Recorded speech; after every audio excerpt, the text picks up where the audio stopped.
Hey you all, I'm Mel Rivera. I am the founder of Breaker 28 and this channel, The Leaders Coach. Today, we're going to talk about 3 things to avoid if you just got promoted into a leadership role. These are the things I've seen new leaders with a lot of potential do and hit their head on a wall for their first 3 months in the role. So let's get started. So congratulations, you just got promoted, you're in a new role, hopefully you've jumped a level, so maybe you went from a manager to a director role, or from a directorship to really being a VP or leading a much broader team. I'm so happy for you. And it's danger zone, my friends, because lots of people go ham. They just do it like things that don't make any sense when they move into leadership roles because they're feeling pressure to perform. And so I want to talk to you about 3 moves I want you to avoid when you move into a leadership role. So the first move I want you to avoid is doing all the things, wanting to quickly prove your value by doing X and Y and Z and A and B and C and changing all the things and making things, better out of this frenetic drive to prove you're the right person for the job.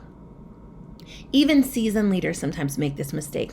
They come in and they're told, I brought you here to bring change. I brought you here to turn things around. I brought you here to turn around this team. And so they come in like a wrecking ball. So you're wondering, Mel, what's the problem with that? I'm bringing change. I'm bringing those results. Hair flip. Like, why do I care about how people receive me when I come in if I'm a little tough? Well, because the decisions you make in your first 2-3 months as a leader are going to decide who on your team trusts you, sees you as credible, is going to stay with you throughout your first year and beyond. And leaders who turn over their teams too quickly, or leaders who come in and assume they know everything from very, very quick information gathering they do, come across as arrogant, come across as leaders you don't want to trust. And in general, they tend to lose the people they most are seeking to retain. So don't come in like a wrecking ball. Instead, what you need to do is you need to come in and listen and learn. For the first month, listen and learn. Learn about people's roles, learn about what's been done before, learn about the history of the department, build relationships, put chips in the bank, and don't seek to change anything in your first month unless you absolutely have to. And if you need to pressure test that with your leader, I'd have a direct conversation about it.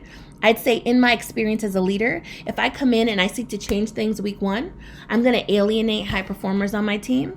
And I'm going to get such fake performance from low performers that I'm not going to be able to accurately see what's happening. Everybody's going to be on eggshells. And so what I'm asking for is a month and a half to learn the team, to learn the work, and then I'll come to you with some recommendations about what I might do differently and slowly roll those out, seeking buy-in when I can in order to bring change in a way that's sustainable to my team.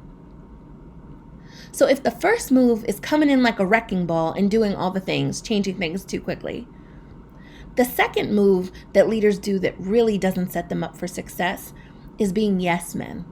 Coming in and wanting to let your CEO or your senior leader know, yes, I can do it. Yes, I can do it. Yes, I can do it. And just say yes to all the things that they're asking you to do without thoughtfully considering them because you're trying to show that you're on their side.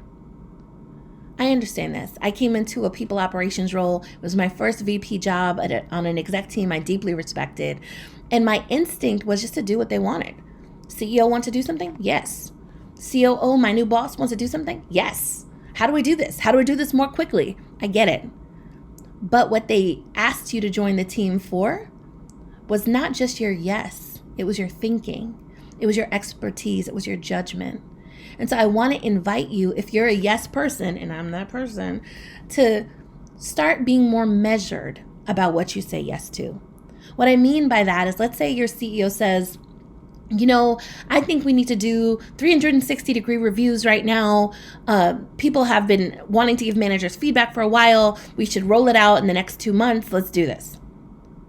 A yes person might say, sure, what I'm asking you to do is to say, this sounds like a great idea. Would it be okay if I gave some more thought to what we talked about and come back to you next week with additional considerations?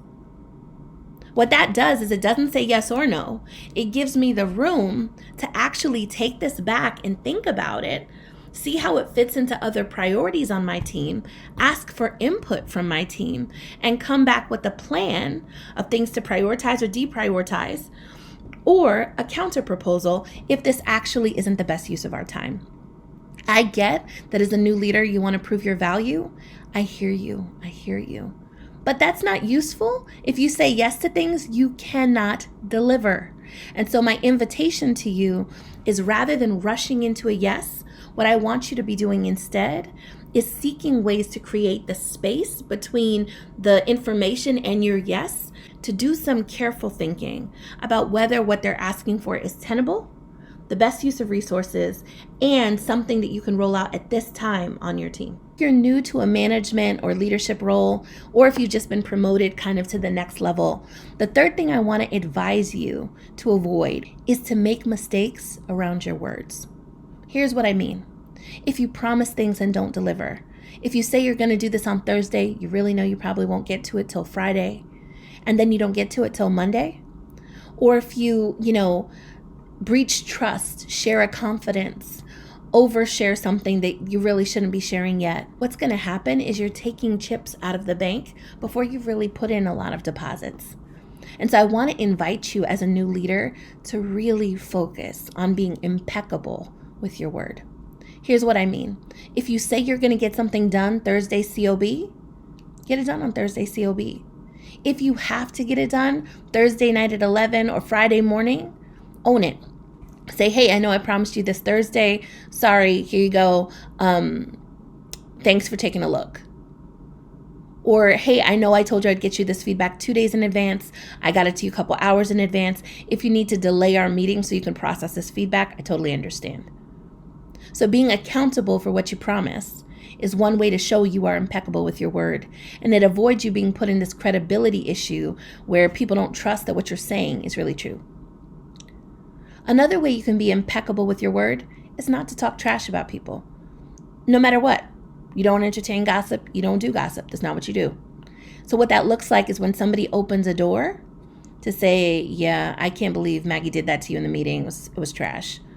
For you to say, I didn't experience it the same way, but thanks for your support of me. And from my perspective, Maggie was just trying to do X. We don't talk badly about anyone. What that gives us the credibility to do is to expect our teams not to talk badly about us. And then the third way I'm thinking about being impeccable with your word is not brainstorming without telling people you're brainstorming. Leaders do this all the time. We'll be in a management meeting and someone will say, it'd be a good idea if we did blah, blah, blah. And now the most junior person in the room that reports to that person is scribbling in a notebook, ready to act, when the manager wasn't even really serious about that project. They were just brainstorming. And so my invitation to you is to signal when something needs to be decisioned and actioned, or when something is just an idea. So for example, same thing, manager said, well, wouldn't it be good if we did X? I mean, this is just an idea. Let's talk about it. You don't need to take any action here, but let's talk about it for a minute. Is this something we want to pursue? Or conversely, hey, I know this was just a fleeting thought, but now I'm thinking about it and I really do want this done. Would one of you take this on?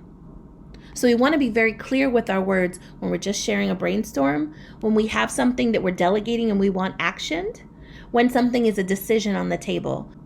Don't make it opaque, make it clear when you want people to take action and when you're just brainstorming together.